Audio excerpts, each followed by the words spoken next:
Hello, my name is Keishla, and on this video I will be talking to you about a woman's role in superhero films. So, Wonder Woman came out last June 2nd, and since then it has been the number one film all over the world. Girl power. But it is hard for me, a millennial and a feminist, to understand that this is the very first superhero film with a woman as a lead character to be a success. Other movies like Catwoman and Elektra have been total failures. But before getting too deep on the reasons behind Wonder Woman's success, I would like to explain what has been a woman's role in these movies so far. Since the beginning of comics, women were viewed as the classic damsel in distress that had to be saved by men. Superman with Lois Lane, Spider-Man with Gwen Stacy, and so on. This image, at least in the Spider-Man comics, changed through time, when the writers started giving Mary Jane more independent traits. Even Aunt Mary took on some bad guys. So, going back to Wonder Woman, her first appearance in a comic book was in 1941's All-Star Comic number 8, and it tells the story of why she came to America. She basically had a crush on Steve Trevor and wanted to accompany Trevor back to his home country.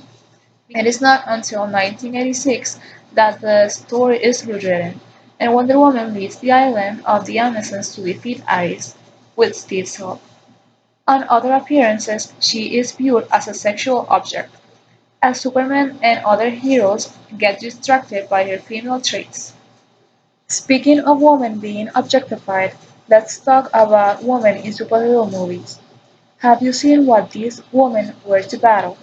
While the roles for women have evolved from the helpless easy mark to the commanding mighty protector, the central appeal of these characters as sexual goddesses stays the same. This is, of course, if they dare to wear clothes. Mystique. The Blue Mutant is always naked. I get that she's blue, but that does not mean she has to be naked. Beast and Nightcrawler are blue as well, but they dare to wear clothes. Why is that? Alright, they are men. Another character who is often sexualized is Black Widow. The over-sexualization of Natasha Romanoff became apparent in the first film her character made an appearance in, Iron Man 2. Here she applies for a post as Tony Stark's assistant. But Tony, instead of checking up on her credentials like any other boss would do, he looks up for pictures of her in lingerie. Black Widow is viewed as a changeable character. She moves for the sake of the movie. She is often presented as this strong and tough woman who won't spare anyone's life. But if we go back to Civil War and this amazing scene where all the Avengers were fighting against each other, Black Widow was in Iron Man's side, but she spares Captain America's life because they are friends. This is obviously a trait of vulnerability given to a woman. I think Marvel could just give this trait to the new kid who was Spider-Man. With Black Widow, it's like she does not have her own personality or love interest. She has been romantically involved with almost all of the Avengers. First Iron Man, then Hawkeye, then Captain America, and now Hulk. But this one seems to be staying.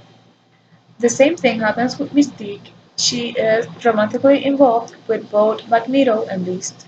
Another characteristic these women share is that it is them who seduce men. Black Widow seduces Hulk, and Mystique seduces both Beast and Magneto.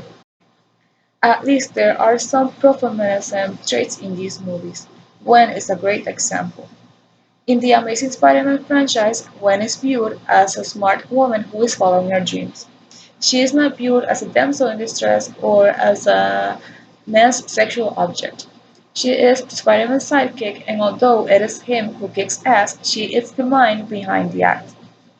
Although, spoiler alert, her death was sad, this breaks the built image of men being the perfect saviors. And let's not forget about the old X-Men films that featured strong women like Jean, Storm, and Rogue who were teachers or students and kicked ass in their spare time. It's sad that they gave all the credit to Wolverine. Other movies with a woman as a lead role have failed miserably. At least Elektra's failure was not gender-based. The problem with the story is the storytelling itself. It's not defining if she was a hero or an anti-hero. Catwoman, in the other hand, was a catastrophe. The over-sexualization of these characters was unappealing to both men and women.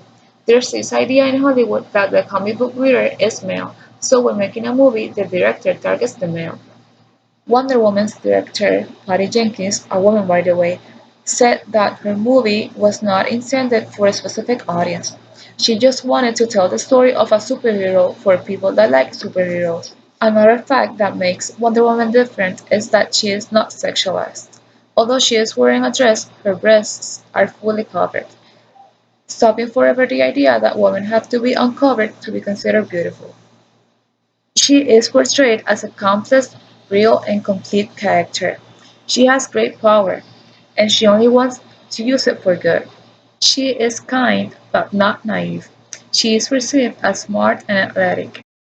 She comes from an island where only women live, so when she goes to the real world, she does not feel less next to men. The movie is simply great, and there are probably a million reasons why it is a success. Maybe one of them is because the actress Gal Gadot is not white, and this is one of the main things Hollywood needs right now: diversity.